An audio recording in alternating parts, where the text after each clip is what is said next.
आज हमारी बेटी आई हुई है तो ज्ञापन दे रहे हैं यहाँ पर, आप देखिएगा छोटे छोटे बच्चे ज्ञापन दे रही है।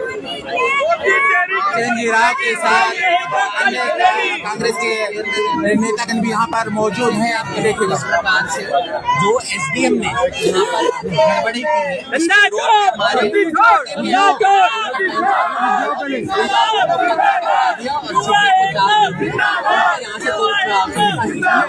गड़बड़ी की है, चिरंजीवी राव जिंदाबाद। अरे जवान को दिया गया है, मैं आपको दिखा रहा हूँ किस तरह से।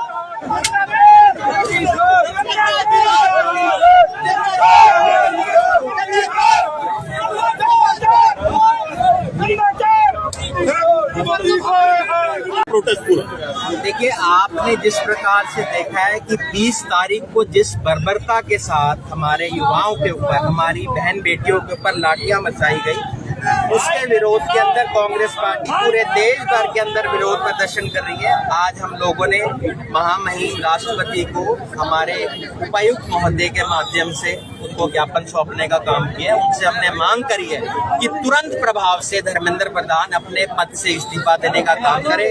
आप लोग देख रहे हैं कि किस प्रकार से आज देश के अंदर अराजकता का माहौल है, किस प्रकार से चुने हुए लोगों के खिलाफ भी अपनी बात रखने की दी जा रही है, उनको रोका जा रहा है। उसके विरोध के अंदर देश भर के अंदर ये प्रदर्शन हुआ है। पिछले दिनों में आप लोगों ने देखा कि भगवान राम जो हम सब लोगों के आराध्य है, जिसको हम सब मानते हैं, और भारतीय जनता पार्टी जिसके ऊपर देश के अंदर आई थी, इन लोगों ने भगवान राम को नहीं छोड़ा। इन्होंने भगवान राम के मंदिर के अंदर चढ़े हुए चढ़ावे की भी चोरी करी।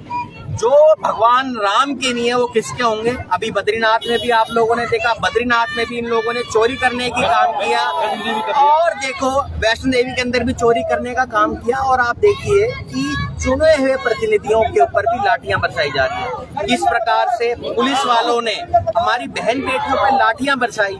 मुझे लगता है उनको शर्मिंदा होने की जरूरत है, उनको माफी मांगने की जरूरत है। और हम तो ये कहेंगे, अगर धर्मेंद्र प्रधान जी के अंदर अगर थोड़ी बहुत भी उनके अंदर न्यायिक मूल्य उनके अंदर है, राजनीतिक मूल्य उनके अंदर है। आप लोगों ने कांग्रेस के समय भी देखा होगा, जब भी आरोप हुआ कांग्रेस पार्टी ने या तो इस्तीफा लिया या स्वयं उन्होंने इस्तीफा दे दिया।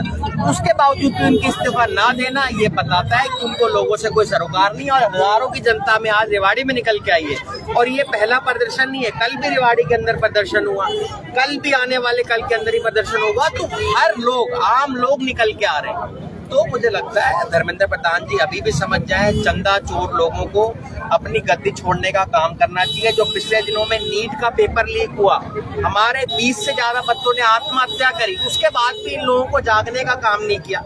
आप देखिए, नीट के बच्चे जो पेपर देते हैं वो कितने सालों तक उसकी तैयारी करते हैं, उसके बावजूद भी उनके साथ ये होना ये बहुत निंदनीय है। और हम कड़े शब्द में सोनम वांगचुक ने जो है अपना जो है अनशन तोड़ दिया है। जी, सोनम वांगचुक ने जो पिछले 26 दिन से अनशन के ऊपर थे, हम हमारे कांग्रेस पार्टी के जो नेता आदरणीय राहुल गांधी जी उनसे अनुरोध कर रहे थे कि वो तोड़े, क्योंकि वो जानते हैं ये एक ऐसी सरकार है जिसके ऊपर कोई फर्क नहीं पड़ने वाला। आप लोगों ने भी देखा है, अपने कैमरों में भी देखा है, जब अन्ना हजारे जी ने किया था तो हमारे केंद्रीय मंत्री वहां गए थे उनसे बात करने के लिए। इनमें कितनी हट धर्मिता है कि ये कह रहे हैं कि हम बात ही नहीं करेंगे। और वो चित्र भी आप लोगों ने देखा होगा, जब इंदिरा गांधी जी प्रधानमंत्री होते हुए खुद गई थी बच्चों से मिलने के लिए, उनकी बात सुनने के लिए।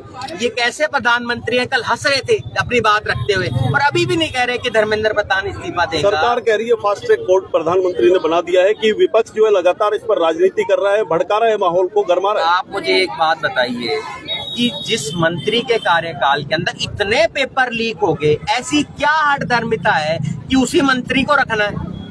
क्या मंत्री का बदलाव नहीं हो सकता? ये कहते हैं कि अराजकता वहां फैलाई जा रही है, तो हमारे केंद्रीय मंत्री अमित शाह जी क्या कर रहे थे? इतनी हजारों संख्या में, लाखों की संख्या में बच्चे आए अपनी बात रखने के लिए, उसके बाद भी ये नहीं जाग रहे। इनको शर्म आनी चाहिए।